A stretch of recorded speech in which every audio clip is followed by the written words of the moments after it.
இச்சபோட் சினிமாவில் எந்த பிள்ளைலாம் வச்சு பார்க்க போகிற முடியும் பார்த்தீங்கன்னா, பிக் பாஸ் சீசன் 9ஓட இப்போது ஒரு பிரேக்கிங்கான ஒரு செம்ம ஷாக்கிங்கான ஒரு நியூஸ் வந்து பார்க்க முடியுது.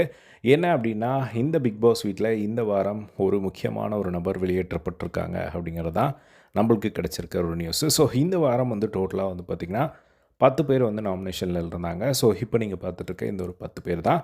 ஸோ இதில் வந்து மெஜாரிட்டியாக எல்லோரும் திங்க் பண்ணது வந்து பார்த்திங்கன்னா, அரோரா கண்டிப்பாக போகணும். ஏன்னா லாஸ்ட் வீக்கே வந்து பிரவீன் போகிற இடத்துல அவங்க போயிருக்கணும் அப்படிங்கிற மாதிரிலாம் வந்து எக்ஸ்பெக்ட் பண்ணிட்டு இருந்தாங்க. ஏன்னா லாஸ்ட் வீக் வந்து ரம்யா போயிருக்கணும், அந்த இடத்துல பிரவீன் போயிட்டார் அப்படின்னு சொல்லிட்டு. ஸோ இந்த வாரம் கண்டிப்பாக வந்து அரோரா லாஸ்ட் வீக் வந்து நாமினேஷனில் வரல, அதனால் மிஸ் ஆகிட்டாங்க. இந்த வாரம் கண்டிப்பாக அவங்க நாமினேஷனில் வந்திருக்காங்க. ஸோ அரோரா போவாங்க, டபுள் எவிக்ஷனாக இருந்தால் அரோரா ப்ளஸ் ரம்யா போவாங்க அப்படிங்கிற மாதிரி தான் எதிர்பார்த்துட்டு இருந்தோம். ஸோ அதே மாதிரி அன்அஃபிஷியல் போல்லையும் இவங்க தான் வந்து கீழே இருக்காங்க. பட் இப்போது திவாகரை வந்து செலக்ட் பண்ணி இப்போது பிக் பாஸ் வீட்டை விட்டு வெளியேற அனுப்ப போகிறாங்க அப்படிங்கிற ஒரு நியூஸ் வந்து பார்க்க முடியுது. ஸோ உண்மையிலே வந்து இது சந்தோஷப்படுறதா இல்லை வருத்தப்படுறதா அப்படிங்கிற ஒரு விஷயம்தான்.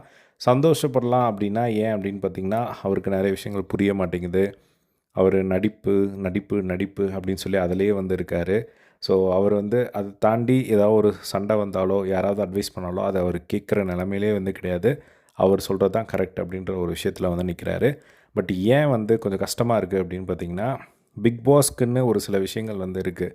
ஸோ பிக் பாஸ் வீட்டுக்குள்ளே வரவங்க அந்த ஒரு இம்பேக்டை வந்து க்ரியேட் பண்ணணும். அந்த ஒரு இம்பேக்டை இவர் க்ரியேட் பண்ணிட்டார் அப்படின்னு தான் சொல்லணும். அன்எக்ஸ்பெக்டடாக வந்து நிறைய விஷயங்கள் வந்து பண்ணார். ஸோ இந்த வீட்டில் இன்றைக்கு வரையுமே அழுகாத ஒரு சில ஆட்களில் இவரும் வந்து ஒருத்தர். அப்படி இருந்து இந்த கேமுக்கான ஒரு கான்ட்ரிபியூஷன் ஒவ்வொரு டாஸ்க் கொடுக்கும்போதும் சரி, பின்னாடி பேசுகிறதுலையும் சரி, ஸோ இந்த மாதிரி பல இடங்களில் வந்து அவரோட கான்ட்ரிபியூஷன் வந்து இந்த வீட்டில் இருந்துகிட்டே தான் வந்து இருந்திருக்கு. ஸோ இதை யாருமே எக்ஸ்பெக்ட் பண்ணலாம். அவர் வந்துட்டுக்கு வந்து ஜிபி முத்து மாதிரி வந்து ஒரு 4 நாள் இருந்துட்டு அதுக்கப்புறம் அழுதுட்டு போயிடுவார் அப்படிங்கிற மாதிரி தான் நினச்சோம். பட் இது வரைக்கும் வந்த கூல் சுரேஷ் ஆகட்டும், ஜிபி முத்து ஆகட்டும், இவங்களெலாம் கம்பேர் பண்ணும்போது இவரோட கான்ட்ரிபியூஷன் இந்த பிக் பாஸ் ஷோவில் வந்து அதிகமாகவே இருந்தது. பட் இவரை வந்து அது மட்டும் இல்லாமல் கானா வினோத் கூட இவரோட காம்போ ஒரு வாரம் பயங்கரமாக ஒர்க் அவுட் ஆயிருந்தது. அதே மாதிரி கானா வினோத் வெளியே தெரிஞ்சதுக்கான ஒரு முக்கியமான ஒரு காரணமாக இவர் கூட சொல்லலாம். என்ன தான் கலாய்ச்சாலும் வந்து சண்டை போட்டாலும் திரும்பவும் வந்து பேசிப்பாங்க.